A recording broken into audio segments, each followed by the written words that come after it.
Kuya nagbalot oh. Kaya binalot. Papo mo naman. Ay, mukha niya no. Yan nagbalot.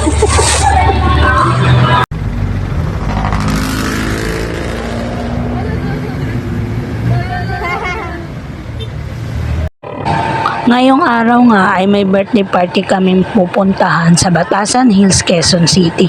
Invited kami ng pinsan ng asawa ko kaya a-attend kami ng 7th birthday party.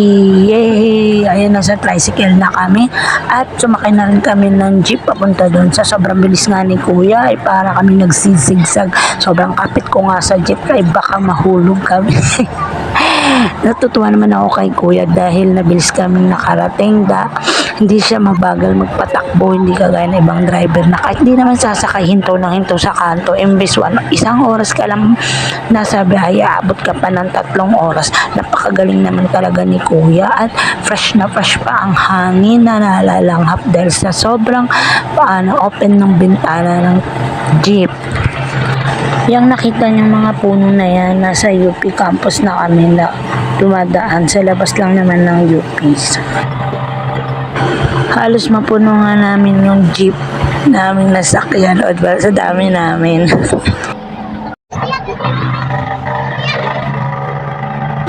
At pagbaba nga namin sa Sandigang Bayan ay sinundo kami ng kotse. Ayan, nagsiksikan kami sa kotse pero saya-saya, sama-sama kami lahat. O diba, ang kukulit lang namin. O, nagreklamo pa yung anak ko, naiipit na daw siya. Ang sakit na raw ng paa niya. May pang. Bago.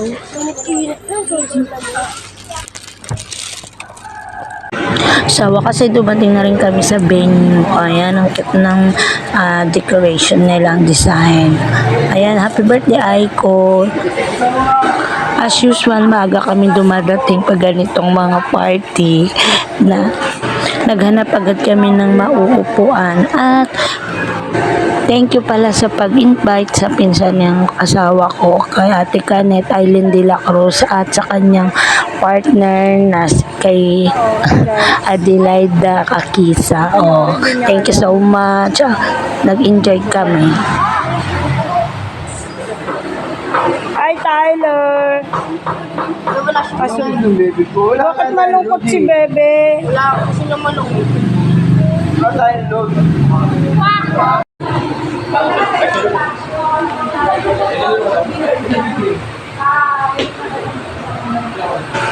Ang cute ng design ng birthday party o ang mga sweets nila, cupcakes.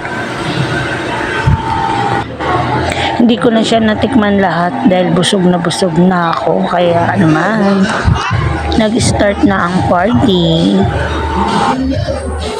Alright, happy 7th birthday, Echo and Rami, good afternoon, and Rami, good afternoon. And to all the guests.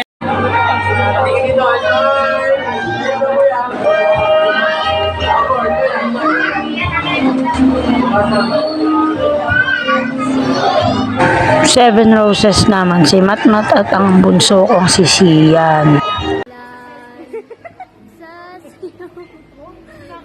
Sabi niya pa, Mama, paano ba sumayaw? Nagpa-practice pa siya sa bahay kung paano daw siya hahawak.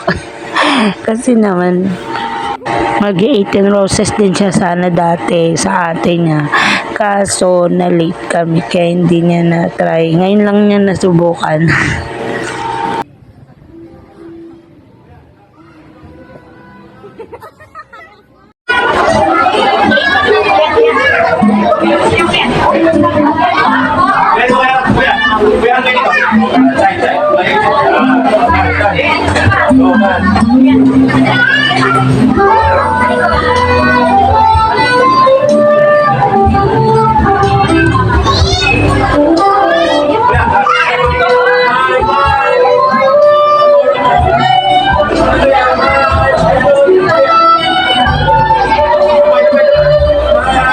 Very much for your Gia. Next, Gia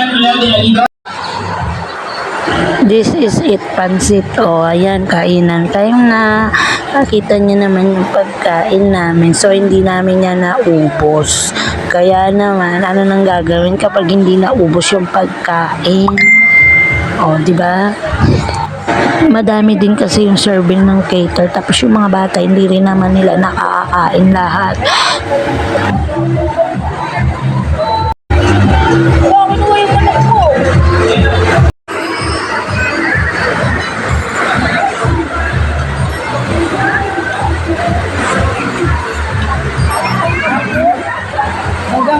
Hanggang hapunan na yun, ha? Habang kumakain nga kami, ay may dance number si Aiko. Ang galing niyang sumayaw.